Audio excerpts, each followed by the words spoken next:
Originally, I was going to work on the home security review and upload it this week, but cruel cosmic fate has led me to watch a full playthrough of Clock Tower 2, The Struggle Within. The worst game I have ever had the displeasure of watching. I did play 5% of the beginning and gave up on it because the awfulness was overbearing, so I stopped. Fast forward a couple of months, my roommate and I somehow started to discuss Clock Tower 2, and we wanted to see if the story was good. This was a mistake. 3 hours of my insanity stolen, crushed in front of my eyes, and witnessed the game maniacally laugh at me. I knew I had to put everything on hold until I had transferred my rage into this script and video. Let's begin with the story, because that's what I was the most curious about until I saw it unfold in front of my eyes. The story revolves around a girl named Alyssa, who is visiting her aunt and uncle's house to only discover they are being tormented by an ancient curse.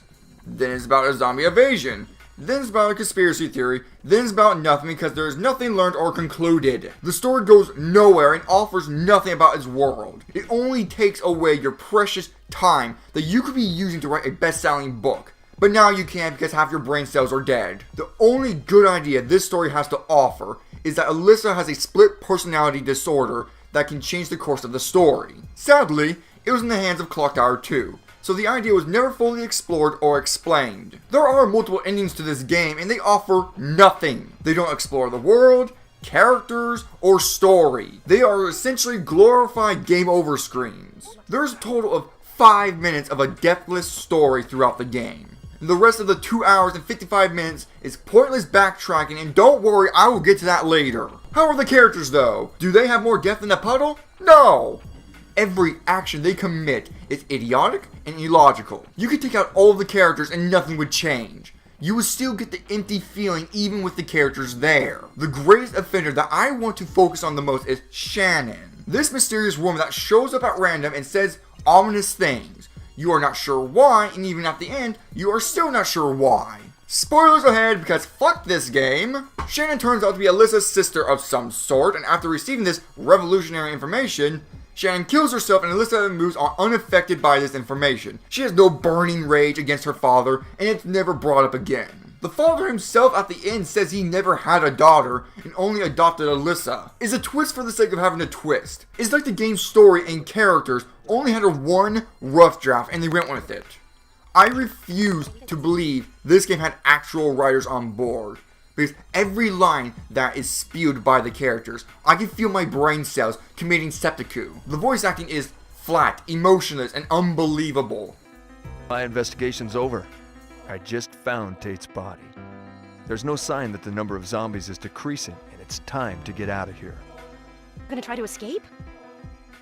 Zombies will get us and eat us if we stay here like this. Let's try to get out of here together. You sure? Just can't run away and leave things like this. The only good voice actor is the one who did Bait, the evil personality, because he asks questions and his line delivery can be funny. Everyone else just wants to get paid that day so they can drink and forget about this hot garbage. Now for the gameplay. Some of you may say I can't criticize the gameplay because I only watched it instead of subjugate myself to the torture. But I felt every minute of that poor YouTuber went through. Clock Tower 2 is the most horribly organic game I have ever witnessed. You must travel 50 billion miles to the same location over and over and over to activate a new sequence of events, items, and killing the same enemy using the same weapons like a mop, a bowl, fire hydrant, and a pistol and shotgun with only 5 bullets with no extra ammo. Item placement makes no sense. You wouldn't even know where an item is until you look up a walkthrough. Guns will be in toilet stalls, keys are placed with books and bodies or somewhere randomly on the floor. The original Clock Tower games have you running and hiding from the threat you can't kill.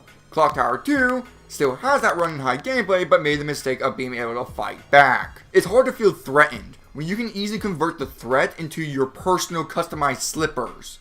Or kill them with a broom. That was Raccoon City's problem. They didn't use broom as their main line of defense. Graphically, this game aged like bread. This game's character models and environment is an insult to the PS1 era of graphics. The environments are flat, boring, and feels empty in a lot of areas. Character models' proportions are incorrect to the point they have all stretched out noodle arms. Gosh, it's hard to think of one thing Clock Tower 2 doesn't fuck up. Well, the music is surprisingly catchy.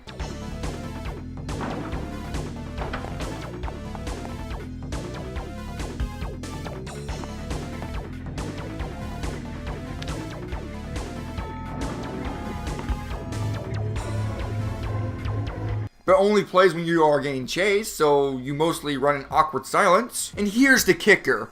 There is no clock tower in Clock Tower 2. Why is it called Clock Tower? The first Clock Tower actually had a clock tower, and Clock Tower 3's final battle was on a clock tower. Maybe the original title was going to be Spooky Horror Adventures Mental Torture Time, but that probably wouldn't sell well, so they called it Clock Tower 2, The Struggle Within.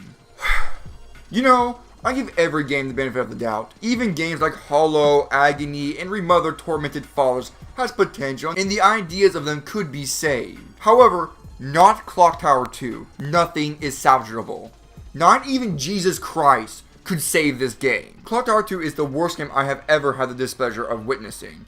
No one should ever play it or own it. That's why I'm giving it the award of the worst PS1 game of all time until another one topples it.